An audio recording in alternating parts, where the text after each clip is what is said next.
Hey, hi guys, this is Hemant. So today we are going to solve another problem of the day in the GFG. So this is a very easy problem. So you can see the name is two swaps. So given a permutation of the first n natural numbers in an array, determine if the array can be sorted in exactly two swaps. A swap can involve some pair of indices twice. So this is the thing. A swap can involve same pair of indices twice. So return true if it is possible to sort the array with exactly two swaps. Otherwise return false. So let's just see for the first example. So initially the array is 4, 3, 2 and 1. So initially we can swap indices 0 and the 3. So it will become 1, 1, 3, 2 and 4, and then we can swap with 1 and 2 and it will become a sorted array. So one thing you should understand regarding this problem is they did not mention in any format of ascending order, whether it's in ascending or descending order. So all you need to do is there is a permutation. It can be sorted by default, it cannot be sorted. You need to see if by swapping just two indices, just by using two swaps you can use same pair of indices twice or something like that. We'll discuss about it. And then can you make it sorted in any format, whether it's in ascending or it's in descending. So yeah, let me just close this thing. So let's just see with what is the first intuition, right? See, they clearly mentioned the first n natural numbers. If the size of the array is itself 4, right, then there will be 1 to 4 numbers, one based indexing. So you need to understand, see, this is the hint itself. See, even they clearly mentioned here, why did they swap first 1 and 4?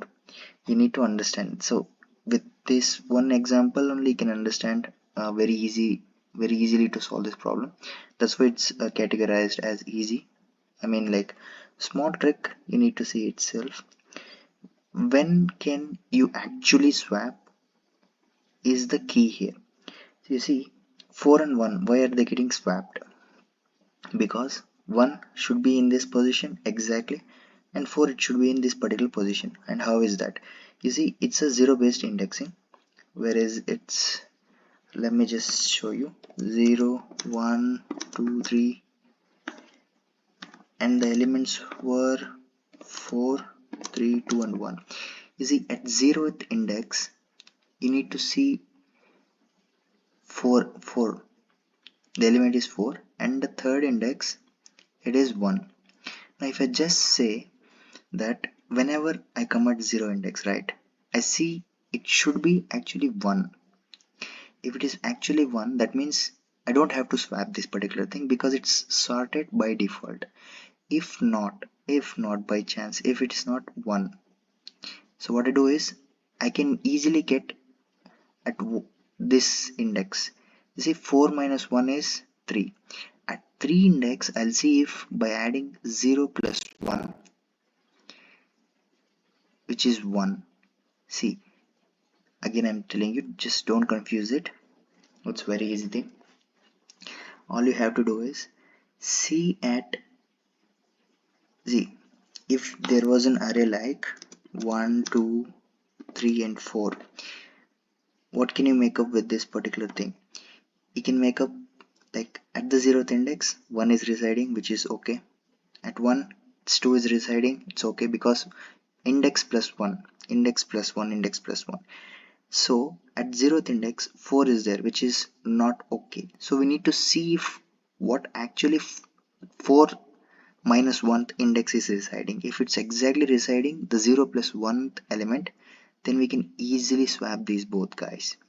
So we can actually swap as 1, 3, 2 and 4. Now I can come here, right? Now see, the index is 1. Actually the element should be 2, but it's 3. We see if at 3 minus 1th index, which is 2, if 2 minus 1 is 1 or not, right? This particular index. If it is that, then again we can swap, and then we did only 2 swaps and we did get, completely sorted the array. Now what can be the edge case? See, if the element is all the elements are like this, okay, you can say that, okay, this is sorted array. We did not require any swaps with current approach, like 0th index 0, 1, 2, 3 and 4. Now if you see, at the 0th index, 0 plus 1 okay, 1 plus 1 2 okay, 2 plus 1 3 okay, everything is sorted, so there were no swaps. But what if I say that I can swap this and this, 1 and 5? What if I can swap this and this, 4 and 2? Isn't this a sorted array? And all we did is 2 swaps. So the whole point is, if the sorted array, in order to solve this one particular edge cases, is if the array is itself sorted, right? Either it's in ascending or descending, then having swaps 0, you should return as true. So with that's all. I think that's pretty much it. Let's implement this problem. It's very easy. So I know you will be confusing with 0 plus 1, 0 minus 1 indexing. I'll clear you with the implementation. So we need swaps, okay, and we need size of the list. So in the end, like we discussed, we need to see if swaps is 2 or swaps is 0. And now we can do our particular magic. We need to traverse all the elements in the list. So what we were discussing in the in our approach, if at all, like array dot that element minus 1 is I, you can actually continue. In the approach I was saying that if it is 0th index, 0 plus 1 is 2. So instead of adding plus 1 and then here doing minus 1, I just shifted this plus 1. See, this is all the same thing, okay, this is the exactly same thing, just to make it very 0 based indexing, I shifted minus 1 here. So if the element itself in its correct position, then we don't do anything. If not, we need to check if we can actually swap it.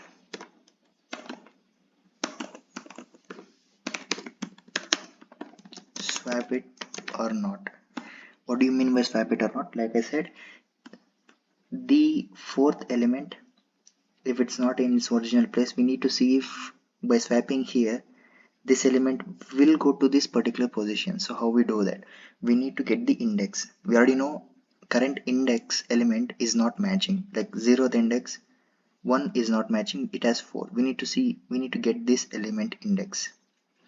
So we take index, simply array dot get at I that element minus 1. We get the index 3, and now if at all current element, if at all the index minus 1 is actually I, right? If at all whatever we are getting element, right, this particular element 1, so that is okay, get that element in that particular index and see if by actually subtracting 1 you can put it at the 0th index. if this is the case, then we can use collections in Java, and we can also use swap, regular swap in the C++. I and the index, we can increment our swap.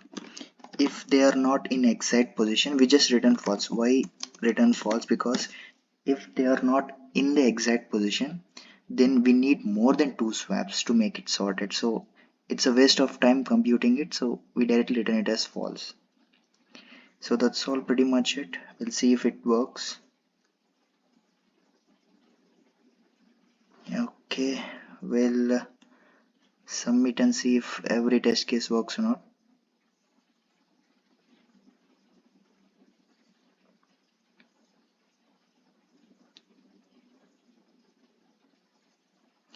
Well, you can see all the test case passed. So yeah, let's discuss time and space complexity. So what we are doing, we are at the worst case, we will traverse throughout the entire array, okay, and we are not using any kind of space in order to compute. All we are using is constant variables.